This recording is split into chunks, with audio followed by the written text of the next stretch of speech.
नमस्कार दोस्तों। स्वागत है आपका मार्केट मूवर्स इंडिया के आज के संस्करण में। चलिए देखते हैं कि निफ्टी की फ्राइडे को चाल किस तरह थी और मंडे यानी 20 जनवरी के दिन किस तरह से रहने की संभावना है। शुरुआत करते हैं निफ्टी के होम पेज से।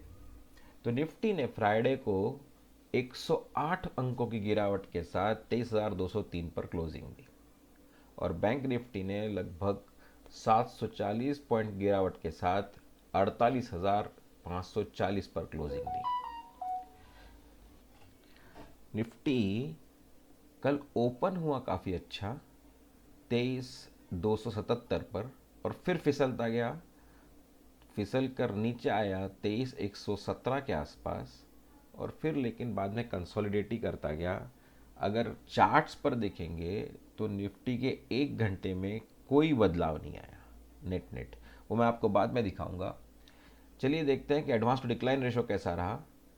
तो एडवांस टू डिक्लाइन रेशो देखिए 1472 एडवांसेस वर्सेस 1330 डिक्लाइंस, यानी 108 पॉइंट की गिरावट के साथ भी देखिए एडवांस टू डिक्लाइन रेशो लगभग 1:1 ही था। ये अच्छी बात है कि बिकवाली किन्हीं किन्हीं स्टॉक्स में कम हो रही है और खरीदारी स्टॉक्स में लौट रही है। टॉप गेनर्स और टॉप लूजर्स में देखें तो बीपीसीएल, रिलायंस, कोल इंडिया, हिंडाल्को, नेस्ले। तो बीपीसीएल यानी petrochemicals, Reliance petrochemical plus mixed, Coal India यानी पेट्रोकेमिकल मिक्स्ड, हिंडाल्को मेटल्स और नेस्ले ने एफएमसीजी मिक्स्ड सेक्टर्स रहे, कंपनी स्पेसिफिक गेन्स रहे।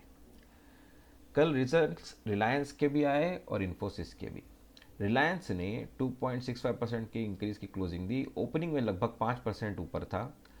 इन्फोसिस उसके ठीक उल्टा, ओपनिंग में लगभग 5% नीचे था और फिर बाद में रिलायंस ने थोड़ा सा अपना लूज़ किया गेन, लेकिन इन्फोसिस अपना जो लूजिंग परसेंटेज था उसको बरकरार रखा।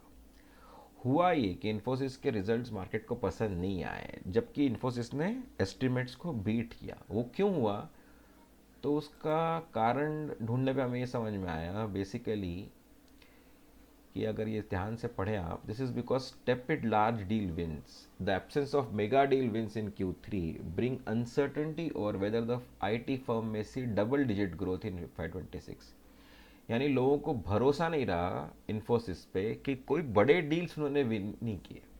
कोई बड़े डील जब आपके पास नहीं आएंगे तो आपका अगले FY में कहाँ से प्रॉफिट आएगा, ये जो डर बैठा, उस डर के चलते यानी बेसिकली रिजल्ट्स के साथ साथ जो कमेंट्री में उन्होंने जो बताया होगा कि अगले साल के हमारे ये डील्स हैं, उसमें एनालिस्ट को कुछ भी पॉजिटिव नज़र नहीं आया और इसलिए मजबूत सेलिंग हुई। अब इन्फोसिस के बाद रिजल्ट्स फ्राइडे को आए शाम को विप्रो के, और विप्रो के लेकिन काफ़ी अच्छे नतीजे आए।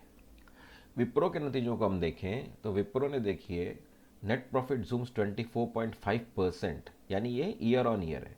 अगर नटशेल में अगर इसके ये वाले फिगर देखें तो देखिए रेवेन्यू 0.1% जंप हुआ और 0.5% year on year, 0.1% quarter on quarter.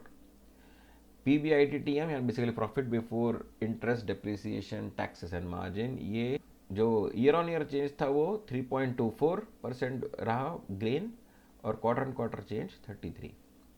Net profit 3354 crore में, जो कि 4.5% quarter and quarter gain and 24.5% year on year gain, काफ़ी हैंडसम गेन। तो बेसिकली इसका जो एक्सपेक्टेशन था एनालिस्ट का वो 0.5% रेवेन्यू का लॉस था और नेट प्रॉफिट में उन्होंने एक्सपेक्ट किया था कि ये गिरेगा, लेकिन ये चढ़ा और 4.5% क्वार्टर एंड क्वार्टर चढ़ा। ये काफ़ी अच्छे रिजल्ट्स रहे।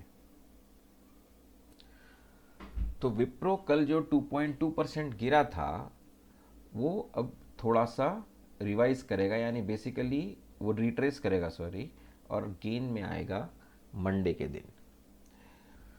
तो चलिए अब देखते हैं कि FIR-DII ने किस तरह से सेलिंग की या बाइंग की।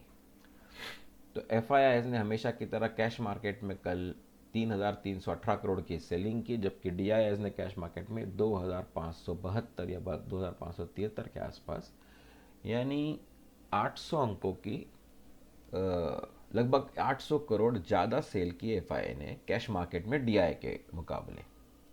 एफआईआईज ने इंडेक्स फ्यूचर्स में लगभग 2500 करोड़ की बिकवाली की। अगर इसका ब्रेकडाउन देखें तो निफ्टी 50 में लगभग 1600 करोड़ 1593.79 यानी 1600 करोड़ की बिकवाली, निफ्टी बैंक में 912 करोड़ की बिकवाली, और बाकी सब में छिटपुट थोड़ी सी बाइंग सिर्फ निफ्टी मिड कैप सिलेक्ट में की। निफ्टी बैंक में इतना बड़ा फिगर बहुत दिनों के बाद देखने मिला एक्चुअली, 912 करोड़ की सेलिंग। नहीं तो इससे पहले निफ्टी 50 में ये लोग सेल कर रहे थे। निफ्टी 50 में तो अच्छी खासी सेलिंग की इन्होंने, 1600 करोड़ के आसपास की सेलिंग। और कल की मेजर सेलिंग बेसिकली आईटी में ही रही, तो इन्फोसिस, विप्रो, इन सब में सेलिंग की होगी। विप्रो की सेलिंग हो सकता है रिवर्स हो जाए, क्योंकि विप्रो के रिजल्ट्स अच्छे आए हैं और एस्टिमेट्स को उन्होंने बीट किया है। स्टॉक फ्यूचर्स में देखें तो स्टॉक फ्यूचर्स में देखिए 845 करोड़ की सेलिंग, यानी जो उन्होंने कल भी सेलिंग की थी आज भी कंटिन्यू करते हुए स्टॉक फ्यूचर्स में सेल किया। हम चलते हैं ऑप्शन चेन की तरफ, और अब 23 जनवरी की ऑप्शन चेन पहले स्टडी करते हैं। ऑप्शन चेन में देखिए कॉल साइड में देखेंगे तो सबसे ज़्यादा ओपन इंटरेस्ट हमको दिख रहा है यहीं पर 24,000 के स्ट्राइक प्राइस पर, 1,04,000। और ओपन टोटल जो कॉल राइटिंग यहाँ पर हुई थी कल के दिन वो 43,469 कॉन्ट्रैक्ट्स की। लेकिन 24,000 बहुत दूर है, तो देखिए कि उससे कम कहाँ पर है, तो 60,905, 23,500 पर, विच इज़ लॉजिकल। और जो कॉल राइटिंग सेकेंड हाईएस्ट है वो हम देख रहे हैं 32,000 की, वो है 23,700 पर। थर्ड हाईएस्ट है वो 31,000, 23,600 पर, और उसके बाद 23,500 पर 26,000। तो इंटरेस्टिंग चीज़ आप ये देखिए कि सेकेंड हाईएस्ट जो ओपन इंटरेस्ट है वो 23,500 पर है, लेकिन सेकेंड हाईएस्ट कॉल रेटिंग कल जो हुई वो हुई 23,800 पर, 23,700 पर। सो बेसिकली हुआ ये है कि 23,500 से 23,700 का ये जो ब्रैकेट है, कॉल राइटर्स इसको ज़्यादा मजबूत मान रहे हैं। कॉल राइटर्स ये मान चुके हैं बेसिकली, मतलब अभी अब थोड़ा इन द मनी के आसपास अगर चेक करें तो देखिए यहाँ कॉल राइटिंग ज़्यादा हुई नहीं है। 27,000 की कॉल राइटिंग हुई है 23,200 पर, बट ये जो 27,000 की कॉल राइटिंग हुई है इसको हम देखेंगे तो बैलेंस भी किया होगा 12,000 की कॉल पुट राइटिंग के साथ कुछ लोगों ने, यानी ये 23,200 का शॉर्ट स्ट्रैडल लिया होगा। तो ये बीच इसमें ही एग्जिट हो जाएंगे, ये एक्सपायरी तक के आसपास रखेंगे नहीं ज़्यादा। तो इसका मतलब हुआ कि बेसिक कॉल राइटिंग जो हुई है वो 23,200 के ऊपर हम कहीं देखें तो वो सीधा 23,500 पे 26,000, फिर 31,000 23,600 पर, और 32,000 23,700 पर। सो 23,500 से 23,700 का जो ब्रैकेट है ये रेजिस्टेंस बन जाएगा जैसे जैसे निफ्टी ऊपर जाने की कोशिश करेगा। अब कल कहाँ जाएगा निफ्टी ये तो हम बाद में देखते हैं, पहले जरा पुट साइड में चेक कर लें कि अगर नीचे जाता है निफ्टी तो कहाँ सपोर्ट ले सकता है। पुट साइड में 23,000 एक ठीक ठाक सा, 45,000 ओपन इंटरेस्ट टोटल यहाँ पर है, लेकिन 62 यानी 23,700 पर सबसे ज़्यादा ओपन इंटरेस्ट है। उसके नीचे अगर हम देखें तो नहीं, उससे ज़्यादा की नहीं। हाईएस्ट ओपन इंटरेस्ट 23,700 पर है, और हाईएस्ट पुट राइटिंग भी 41,000 की 23,700 पर ही है। यानी आप ये देखिए कि 23,000 से ज़्यादा कॉन्फिडेंस लोगों को 22,700 पर है। आई एम सॉरी, मैं 23,700 बोल रहा था, 22,700 पर है। तो 22,700 पर total open interest plus highest put writing दोनों है। सेकेंड हाईएस्ट ओपन इंटरेस्ट हमको दिख रहा है 45,000 का, वो है 23,000 पर, और सेकेंड हाईएस्ट जो पुट राइटिंग थी वो दिख रही है 19,000 के आसपास, 22,900 पे। तो एक अर्थ से ये देख सकते हैं कि 23,000 के नीचे 22,900 ये जो बैंड है ये थोड़ा सपोर्ट के तौर पर काम कर सकता है। अल्टीमेट सपोर्ट 22,700 ऑप्शन चेन के हिसाब से। तो कल अगर मार्केट बेसिकली चलेगा, कल मतलब मंडे को जब मार्केट चलेगा तो फिलहाल तो ऊपर जाने के ही संकेत है। चार्ट्स की तरफ चल के देखते हैं कि हमको क्या दिख रहा है चार्ट्स पर कि कहाँ जा सकता है निफ्टी।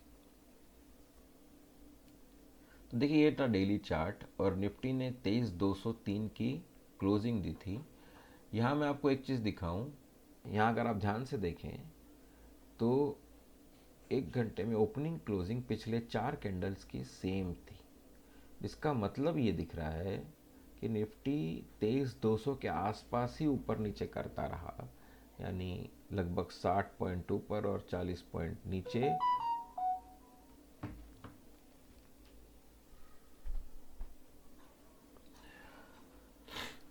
निफ्टी 23,200 के आसपास ही ऊपर नीचे करता रहा, 60 पॉइंट ऊपर और 40 पॉइंट नीचे, और अल्टीमेटली 23,200 यानी 23,203 पर क्लोजिंग दी। अच्छा, हमारा निफ्टी का हैंडओवर कैसे रहेगा यूएस मार्केट से, वो भी चेक कर लेते हैं। फ्राइडे रात को यूएस मार्केट्स ने अच्छी खासी बढ़त ली, सारे इंडाइसेस पॉजिटिव में क्लोज हुए। डाउ ने देखिए 334 पॉइंट्स के साथ 0.78% का गेन दिया, नैस्डैक ने 1.51% और एसएनपी ने 1% का गेन दिया। थोड़ा नीचे देखेंगे तो ब्रेंट क्रूड 80 के ऊपर ही है, जो कि अनकंफर्टेबल है हमारे लिए, और डॉलर इंडेक्स 109 यानी काफ़ी ऊपर बेसिकली, लेकिन 110 जो पहुंच गया था वहाँ से थोड़ा सा नीचे। सो डॉलर स्ट्रांग रहेगा, ब्रेंट क्रूड भी 80 के नीचे तो आ नहीं रहा है, तो वो एक चिंता बनी हुई है। लेकिन यूएस मार्केट्स ने जो अच्छा परफॉर्म किया, उसके चलते हमारे मार्केट पर क्या असर पड़ेगा ये हम जरा फ्यूचर्स पे चेक कर लेते हैं। तो फ्यूचर्स में देखिए गिफ्ट निफ्टी और एसजीएक्स निफ्टी हमको दिखा रहा है 55 अंकों की बढ़त, यानी 23,293 फ्यूचर्स में ओपनिंग दिखा रहा है। तो लगभग 50 पॉइंट्स के आसपास अगर हम इंडेक्स में बढ़त देखेंगे तो हमारा मार्केट जहाँ पे 203 पे क्लोज हुआ था, वो लगभग 255 के आसपास ओपनिंग दे सकता है। हम चलते हैं 15 मिनट के चार्ट्स पर और देखते हैं कि वहाँ पर हम क्या कर सकते हैं।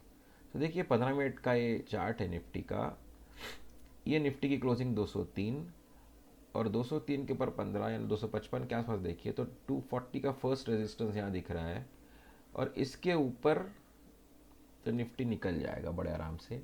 फिर विप्रो के जो पॉजिटिव रिजल्ट्स हैं उनके चलते निफ्टी यहाँ से भी निकलने के चांसेस है 264 वगैरह के ऊपर।